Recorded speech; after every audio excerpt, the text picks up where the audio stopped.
Imagine I offer you two choices.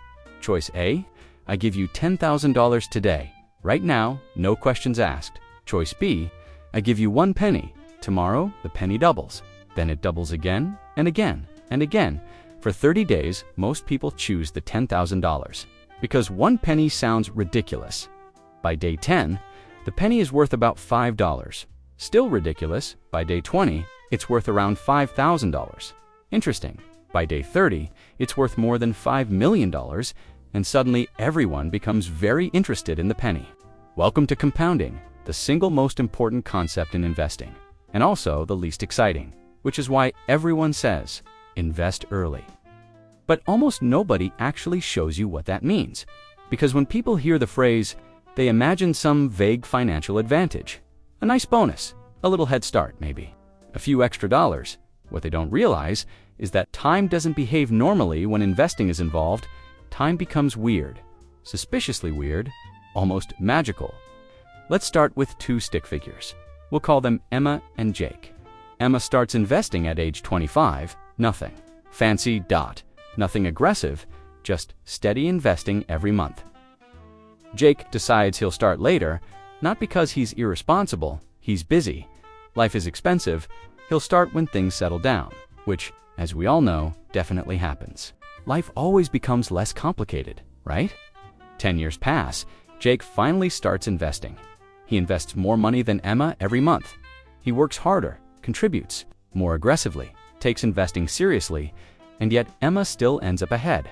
Why? Because Emma had something Jake didn't. Time, and time is the most valuable asset in investing. Not intelligence, not luck, not stock-picking skills. Time. Let's single quotes as visualize this. Imagine investing is like rolling a snowball downhill. At first, the snowball barely grows. You stare at it, nothing happens. Months pass, still boring. Years pass, still not impressive. Then, eventually, the snowball becomes large enough to collect serious amounts of snow. Now it grows. Rapidly, then faster, then even faster, then even faster. The secret isn't the snow. The secret is the hill. Time is the hill. Without the hill, nothing happens. This is why young investors have an advantage. So absurd it almost feels unfair, not because they're smarter, not because they're better, because they possess years, and years are the raw material that compounding feeds on. Now here's where things become fascinating. Most people completely misunderstand the journey. They imagine investing works in a straight line. You put money in the account, grows steadily. Everybody celebrates. Reality is much stranger. For a very long time, your own contributions do most of the work. Imagine you have $10,000 invested. You add another $5,000, the contribution matters more than the growth. Then you reach $50,000, then $100,000, then $250, At some point, something changes. The portfolio starts helping a lot. The investment gains become larger than the money you're adding. Now the machine is running. Now compounding becomes visible. This is the moment. People look like investing geniuses, but the magic actually happened years earlier. During the boring phase, nobody talks about think about a giant oak tree. Nobody is impressed by an acorn. Nobody gathers around saying, look at this incredible future tree. The early stages look insignificant. The power arrives later. Investing works the same way. Unfortunately, humans hate delayed gratification. We are biologically engineered to hate it. Imagine going to the gym. You work out once, nothing happens. Twice, nothing. Happens 10 times, still mostly nothing. If exercise worked like investing, people would quit constantly. Actually, never mind, people already do that. The problem is that our brains crave visible progress. Compounding often hides progress until years have passed, which is why many people give up before the good part arrives. Then comes one of the biggest investing mistakes, waiting for the perfect moment. A classic, people say, I'll start investing after I get a raise. Then, I'll start after I pay off this debt. Then, I'll start after the economy improves. Then, I'll start after the election. Then, I'll start after the market settles down. Eventually, they realize the market has never settled down. Not once. In its entire existence, there is always something happening, always uncertainty, always risk, always headlines, always somebody predicting doom. Waiting for perfect conditions is like waiting for the ocean to stop having waves. You might be waiting a while. Now let's talk about a shocking fact. The majority of investment growth often occurs in the later years, not the early years, the later years. This completely breaks human intuition. Imagine building a portfolio for 30 years. Many people assume each decade contributes equally. Not even close. The final years often create more wealth than the early years combined, because by then, the snowball is enormous. The machine is doing most of the work. This is why early contributions matter so much. They're buying future growth. Future growth that buys future growth.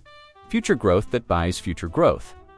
At some point, the math starts sounding like a pyramid scheme, except it's actual mathematics, which is somehow even stranger. Then there's inflation, the villain lurking in every financial story.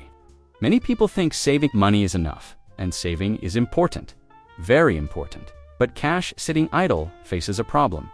Inflation slowly reduces purchasing power. It's like storing ice cubes in a warm room. The ice doesn't disappear immediately, but the trend is not encouraging. Investing is often less about getting rich and more about staying ahead of inflation, ahead of rising costs, ahead of future expenses, which makes time even more valuable because inflation never takes a vacation. Now, here's the part nobody likes hearing. The difference between starting at 25 and starting at 35 can be enormous. Not because 10 years is a long time, because those 10 years are the most powerful years in the entire process. They're the years that future compounding builds upon. It's like constructing the foundation of a skyscraper. The building doesn't look impressive yet, but everything depends on it, and that's why older investors often repeat the same advice. Start early, start early, start early, start early. Not because they're trying to sound wise, because many of them have done the math, and the math is mildly horrifying. Every year matters more than people realize. So why does everyone say invest early? Because once you've seen the numbers, it's impossible not to. The phrase sounds boring, almost cliché, but behind those two words lies one of the most powerful financial forces ever discovered. Compounding rewards patience. Compounding rewards consistency. Compounding rewards time and time is the one resource nobody can create more of. Not billionaires. Not governments. Not economists. Nobody. Which means investing isn't really a competition against other people. It's a competition against the clock. The earlier you start, the more time joins your team. The later you start, the more work you must do yourself. And that's what nobody shows when people say invest early. They aren't talking about a small advantage. They're talking about giving your money decades to perform. A trick that looks impossible until you see it happen. A trick so powerful that the hardest part isn't understanding it. The hardest part is believing something so boring could be that important, and yet, somehow, it is.